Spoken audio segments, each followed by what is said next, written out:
saya nak pergi haji tapi giliran masih lagi tak dapat. Baik saya biar saja saving dekat dalam tabung haji ataupun tukarkan dalam bentuk simpanan emas. Macam Kak Yang punya sharing tadi, Kak Yang alihkan semua simpanan Kak Yang di dalam akaun ASB, akaun tabung haji Kak Yang alihkan semua dalam simpanan emas.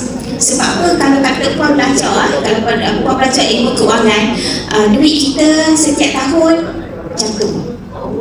Setiap currency semua ada inflasi. So puan yang lebih bagus, puan alihkan duit puan tu dalam bentuk emas. Jadi kita jual emas, otomatik kita boleh pergi haji, kita pergi umrah.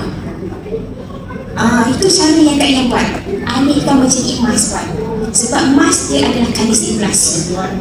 Okey, kalau kata puan ada dah simpan duit dalam ASB tabung haji, tak ada masalah ya puan. Walaupun puan ada akaun tabung haji, tapi puan dah daftar haji, puan keluarkan duit semua tu daripada tabung haji, tinggalkan 1,300, masih boleh pergi haji.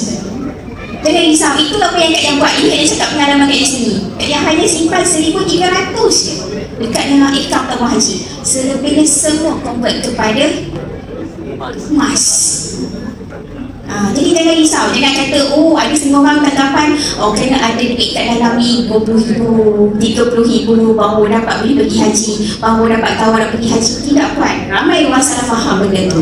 Sebenarnya tabung haji dia tak tengok berapa duit yang kita dah simpan dalam akaun tabung haji, tetapi bila dah sampai giliran kita, masa tu lah kita kena penuhi bayaran kos tersebut.